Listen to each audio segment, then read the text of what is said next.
Alloh taologa amalni ixlos bilan qilishlik.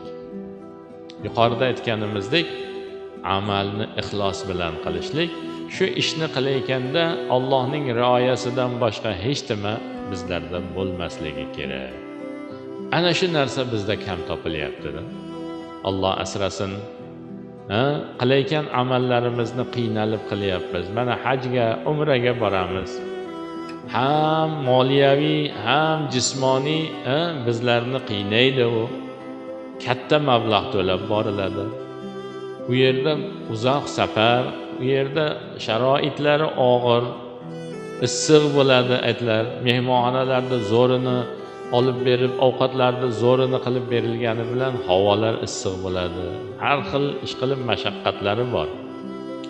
Ana shunaqangi qiynalib boramiz, lekin shu ibodatni qilayotganda nima qilyapmiz? Baytullohni aylanayotgan bo'lsak ham la ilaha illalloh, la ilaha illalloh deb telefonimizni manetimizga yoqib olib, o'zimizni la ilaha illalloh deganligimizni iloji bo'lsa onlayn tarqatib ketyapmiz.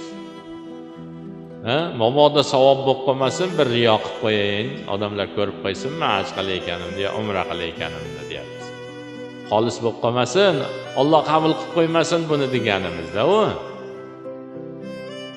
Alloh ana ag'na sharikayn deydi hadis qudusiyda. Men sheriklarni eng behojatiman deydi. Alloh uchun qilyapman, falonchi ham ko'rsin degan narsa, bitta odamni ko'rsin degan narsasi o'tsa hayolimizdan, Alloh men u ibodatingdan bezorman, o'sha ko'rorsin deydi. Men kerak emas deydi. Namoz o'qiyotgan bo'lsak ham xuddi shunaqangi. Uyimizda hech kim ko'rmay turgan paytda namoz o'qiyotgan bo'lsak, tovuqdan cho'qigandek tap o'qiymiz. Ruku sajdalarini shipillatib yuboramiz.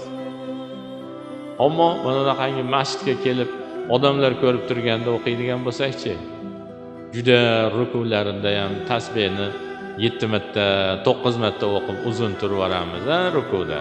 Sajdada ham uzoq turib yuboramiz. Qiroatlarimizni bo'lsa, haligi mana meni ovozimni bir ko'rib qo'y, meni qiroatimni ko'rib qo'y, meniki zo'r degandek juda keltirib, odamlarga ma'qul keltiradigan qilib, ovozimizni shirin qilib o'qigimiz keladi. Muhtaram aka-ukalar, biz ana shu xolislikni ibodatimizni. Chunki biz xolis qilmayapmizmi? Odamlar uchun o'qiyapmizmi? O'sha namozimizni ham, o'sha hajimizni ham odamlar uchun qilyapmizmi? Yo'inki zakot berayotgan bo'lsak, odamlar ko'rib qo'ysin meni boyligimni, men zakot berayotganimni deb ko'rsatyapmizmi? Yo'inki boshqa ibodatlarimizni ham hammasini hojam ko'rsinga qilyapmizmi? Xotirjam bo'laylik. Hali qalbimiz musulmonning qalbi bo'lgan yo'q ekanda. Chunki payg'ambarimiz sollallohu alayhi vasallam musulmonning qalbi xiyonat qilmaydi degan 3 ta narsadan bittasi ibodatni Alloh uchun xolis qilishlikda. Demak, o'shanga xiyonat qilyaptimi? Hali qalbimiz musulmon bo'lgan yo'q.